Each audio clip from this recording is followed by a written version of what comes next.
28 फरवरी को ईरान पर अमेरिका और इसराइल के हमलों के बाद पाकिस्तान में तेल की कीमतों में तकरीबन 4 दफा इजाफा किया गया और हर दफा हुकूमत यही कहती है कि ये इजाफा हम जो जंगी असरात हैं उनकी वजह से कर रहे हैं और आलमी मार्केट में ही तेल की कीमतों में इजाफा हुआ है और हर दफा जंगी असरात की वजह से यही वजह है कि पाकिस्तान में पेट्रोल अब 400 से भी जायद रुपए का 1 लीटर मिल रहा है। इस वीडियो में मैं आपको शॉर्ट सी वीडियो में बताऊंगा कि कितनी फीसद हकीकत है कि जंगी असरात हैं या ये हमारी हुकूमत के नैली है। अगर अपने हमसाया मुमालिक की बात कर लें, बांग्लादेश की और भारत की, जो बिल्कुल ऐसे ही है जैसे पाकिस्तान का हिस्सा है, क्योंकि उनका स्टाइल ऑफ गवर्नमेंट करने का स्टाइल और वहां का कल्चर तकरीबन पाकिस्तान से मिलता है। बांग्लादेश की बात करें तो जो हमसे बाद में आजाद है उसमें तकरीबन 48 दिन बाद जाके जो तेल की कीमतों में वो इजाफा हुआ है। भारत में तेल की कीमतों में इजाफा हुआ ही नहीं, वो इस वजह से कि इन दोनों मुमालिक ने अपनी लॉन्ग टर्म प्लानिंग की है।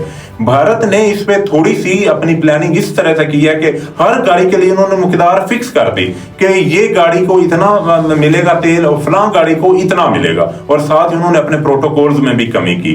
पाकिस्तान में तकरीबन 50% तेल की कीमतों में इजाफा हुआ, बांग्लादेश में तकरीबन 16%, जो हमसे बहुत ज्यादा छोटा मुल्क है, और भारत में इजाफा हुआ ही नहीं। उन्होंने अपनी लॉन्ग टर्म प्लानिंग ही ऐसी की। और अगर हम बात करें उस मुल्क की कि जो बराह रास्त जंग में इन्वॉल्व है यानी कि अमेरिका, तो अमेरिका में अब तक 44% तेल की कीमतों में इजाफा हुआ है। जबकि अगर अमेरिका के बिल्कुल साथ वाले कनाडा की बात करें तो कनाडा में तकरीबन 24% तेल में इजाफा हुआ है कीमतों में। और अगर यूके की बात करें तो यूके में सिर्फ 19% तेल की कीमतों में इजाफा हुआ है। तो क्या पाकिस्तान जो इस वक्त सालसी का किरदार अदा कर रहा है, सारे जंगी असरात पाकिस्तान पे ही पड़ रहे हैं? असल हकीकत ये नहीं है दोस्तों, कुछ हद तक ये भी हकीकत है, लेकिन असल हकीकत ये है कि जो हम IMF ने इतना प्रेशर डाला हुआ है, जो हमारा समझ लें कि FBR है, वो अपना जो सालाना उनका हदफ है वो पिछले 2 सालों से पूरा ही नहीं कर पा रहा, और जिसका कर्जा लिया उसने तो फिर गर्दन को पकड़ना है ना।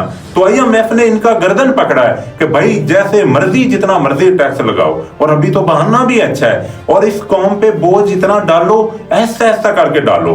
पहले IMF ने यह सिफारिश की थी इससे भी डबल आप टैक्स लागू करो। भाईजान आप तकरीबन 1 लीटर पे तकरीबन 30% आप टैक्स दे रहे हैं 1 लीटर पे, जो तकरीबन 126 रुपए पड़ता है टैक्स जो आप दे रहे हैं। इसके अलावा जो पेट्रोलियम और डीजल की लेवी है और कस्टम ड्यूटी है वो अलग है। तो उसके बाद आप खुद सोचें कि तेल कितना महंगा होगा।